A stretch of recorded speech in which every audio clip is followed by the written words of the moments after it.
আমিও মানে খুব বেশি অরিড না, কারণ উনি তো আপনার মানে 100 করা আপনার 200 করা অভ্যাস আছে তো। তো আমিও জানি যে ওই জায়গায় উনি প্যানিক হয় না, 90 গেলে গেলে খুব প্যানিক কম হয় আল্লাহর রহমতে। তো ওই কারণে আত্মবিশ্বাসটা আছে যে কালকে গিয়ে অন্য কেউ থাকলে হয়তো একটু প্যানিক থাকতাম, যে উনি যেহেতু আছে আমার মনে হয় উনিও প্যানিক হয় না, আমরা কেউ প্যানিক না, তো কালকে গিয়ে ইনশাল্লাহ হয়ে যাবে। হ্যাঁ, কে কে চাইবেন এই সময়, তো সবাই চাবে, কারণ একটা দুইজনের মাইলস্টোন ছিল, অবশ্যই যে কেউ চাবে এই সময় করার জন্য, ওরা অবশ্যই স্লো করছে। হতাশা ক্রিকেটে সবসময় থাকেই ভাই, আপনার সবসময় তো হতাশা থাকে, আপনি যে জিনিসটা চাবেন সেটা যদি না হয় একটু তো হতাশা থাকে। কারণ দেখেন আমি মানে মাইল ফলকের চেয়ে সবচেয়ে যে ইম্পর্টেন্ট জিনিসটা যে আজকের যে জিনিসটা ছিল, আমি এজ এ ব্যাটসম্যান হিসেবে আমার আরেক মানে এই পুরো এক সেশনটা খেলতে পারলে আমার আজকের দিনের আমার যে টার্গেটটা ছিল সেটা ফুলফিল হতো। তো ওইটা করতে পারি না বলে একটু হতাশ আর কি। আর হয়তো তখন রানটা আরও আরেকটু এগিয়ে থাকতাম আমরা, হয়তো উইকেটটা যে 3টা থাকতো হয়তো আরেকটা অ্যাটাক করতে পারতাম, তো ক্যালকুলেটিভ অ্যাটাকটা করতে পারতাম। আমার কাছে মানে ওই জিনিসটা হয়তো পারিনি। না, নর্মালি ছিল উনি আগে যেরকম ছিল 100 ম্যাচ খেলার আগে যেরকম ছিল এখনই সেরকমই আছে।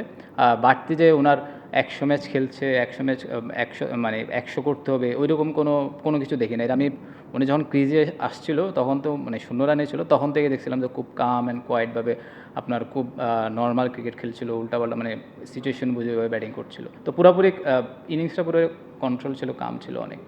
না, থ্রু আউট দ্য ইনিংসে ডিফারেন্ট যেটা ছিল যে আমি নিজে দেখলাম যে আপনার ওরা মানে আজকের সিচুয়েশনটা যেটা ছিল, মানে সিচুয়েশন না, ওদের যে ফিল্ড সেটিং যে ছিল সেটা পুরোপুরি ডিফারেন্ট ছিল। আপনারা যদি খেয়াল করে দেখেন দেখবেন যে ওরা আমরা যখন যখন থেকে গেছিলাম তখন থেকে কিন্তু ওরা ডিফেন্সিভ মাইন্ডেড ছিল।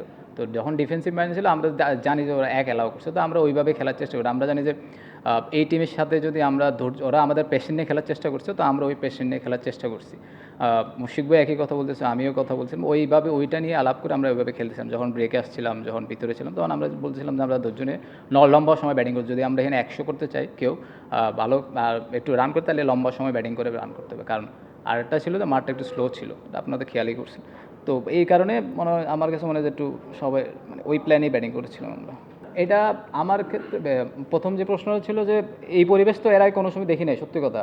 ইভেন রিটায়ারমেন্ট কোনো সময় দেখি নাই, যে একটা সময় মনে হচ্ছে এটা রিটায়ারমেন্টের দিকে যাচ্ছে, পরে দেখলাম যে এটা 100 টেস্টের মধ্যে হচ্ছে না। মানে মানে মানে এরকম না, মানে মনে হচ্ছিল যে রিটায়ারমেন্ট যখন কারো রিটায়ারমেন্ট করে তখন এইভাবে অন্যান্য দেশে, আমাদের দেশে অন্যান্য দেশে এরকম দেখি আর কি। তো আমার নিজেই দেখে অনেক ভালো লাগলো। তারপরে আমার কাছে মনে হয় যে এই জিনিসটা, এই কালচার যদি সবসময় থাকে বাংলাদেশে, তো ইয়াং জেনারেশন যারা আছে তারাও কিন্তু আপনার টেস্ট খেলার জন্য, তবে 100 টেস্ট খেলার জন্য অনুপ্রাণিত হবে। যদি আমার ক্ষেত্রে বলেন ভাই, আমি কালকে বাঁচবো কি বাঁচবো না আমি জানি না, পরেরটা পরে দেখা যাবো, আমি কালকেরটা আজকেরটা আজকে, তারপরটা পরেরটা দেখ।